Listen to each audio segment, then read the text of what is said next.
Au nom du Père et du Fils et du Saint-Esprit, ainsi soit-il.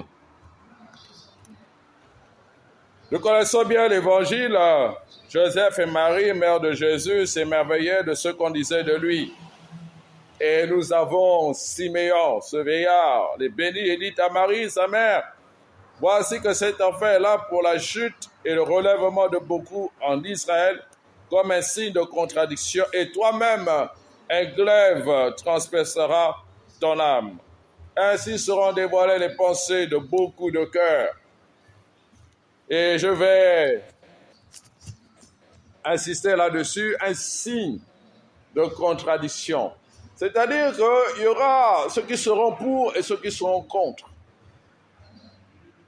Et voilà pourquoi nous ne devons pas être étonnés qu'il y ait des personnes contre nous, des personnes qui nous soutiennent.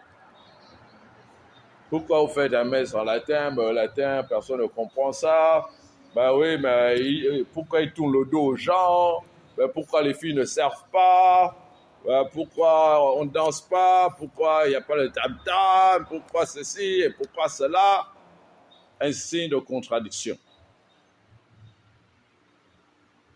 Ben, comme dit Siméon, pour la chute et le relèvement. Il y en a qui disent, c'est ce que je cherchais. Oui, nos prêtres nigérians viennent tous des modernes. Notamment celui qui nous a rejoint dernièrement, qui était un religieux. Et nous a dit, quand il nous a découvert, il dit, là, j'ai senti la paix.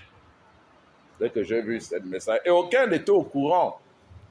Ils ne connaissaient pas la tradition, ils ne connaissaient pas cette messe. C'est pas après. Ils étaient déjà prêtres, ils étaient déjà dans le ministère, dans les paroisses. C'est après qu'ils ont entendu parler, qu'ils ont découvert, qu'ils ont dit c'est ça, c'est ce qu'on veut. Et pourquoi? C'est comme je le dis, l'enfant qui ne connaît pas son père ou sa mère, il fera quoi? Il va chercher. Ouais, papa, ouais, maman. Il va chercher. On pourrait lui cacher comme on veut, il va chercher. On cherche toujours ses racines.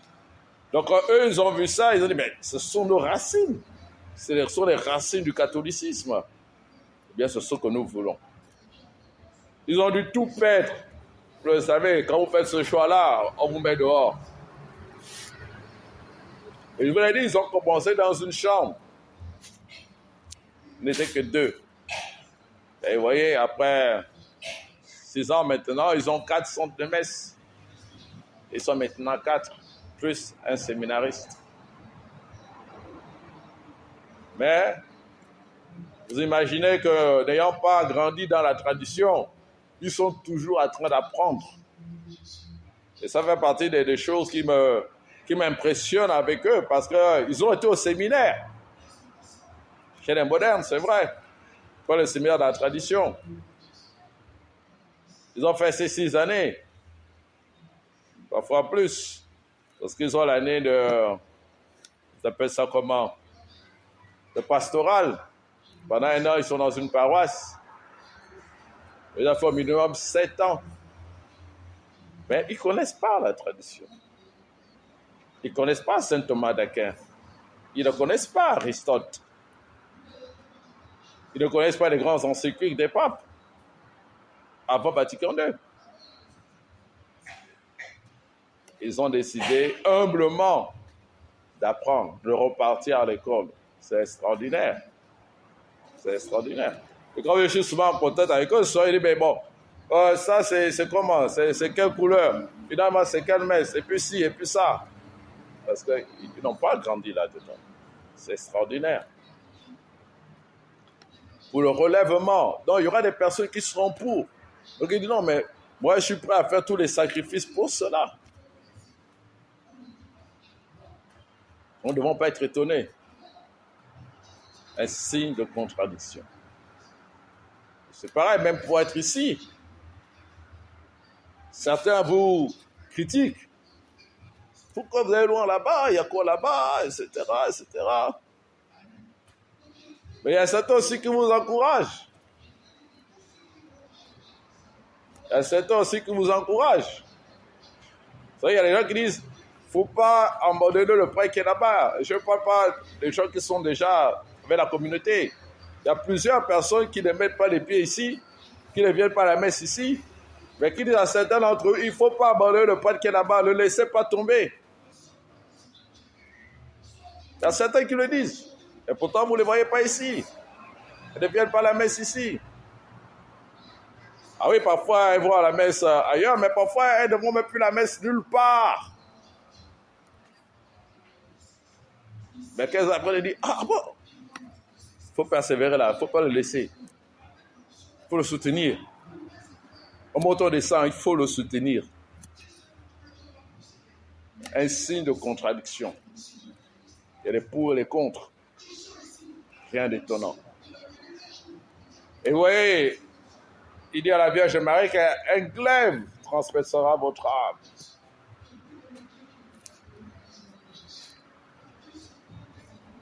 Donc c'est normal que, devant ces contradictions, mais parfois nous ayons des douleurs, que ça nous fasse mal.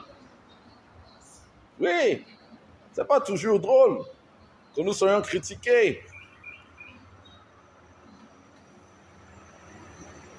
Et parfois durement, il y a des paroles terribles qui sont même utilisées de ce glaive-là. Surtout quand ça vient de la famille. Ça peut être notre père, ça peut être notre mère, ça peut être notre soeur, ça peut être notre frère. Il y a une personne que je connais bien dans notre communauté qui a vraiment subi ça. Mais il n'y a pas qu'une personne. Et ce glaive-là, c'est très proche. C'est la mère, c'est le père, c'est la sœur, c'est le frère. Parfois, c'est eux tous. Ce glaive-là. Et je termine en disant, voyez, nous ne sommes pas les premiers. Jésus l'a subi, d'autres l'ont subi. Après le 27 décembre, nous avons fêté le 26, c'était Saint-Étienne. Vous savez comment il est mort, le premier diacre, martyr. Et il y en a qui aiment dire, ah oui, l'Église catholique, toujours avec le pouvoir, etc. Oubliant que pendant 300 ans, la loi romaine disait qu'il est interdit d'être chrétien. Nefas Christianum esse. Il est néfaste d'être chrétien. C'est illégal. C'était la loi pendant 300 ans. C'est pour ça que vous avez entendu parler des fameuses persécutions. C'est comme si l'État gabonais disait que vous n'avez pas le droit de venir à la messe ici. C'est interdit par la loi. Et si on vous attrape, tant pis pour vous. On va vous mettre en prison, on va prendre vos biens. Et parfois même, on va vous tuer. C'était comme ça. C'était comme ça, pendant 300 ans. Voilà pourquoi vous avez entendu parler des catacombes, on se cachait.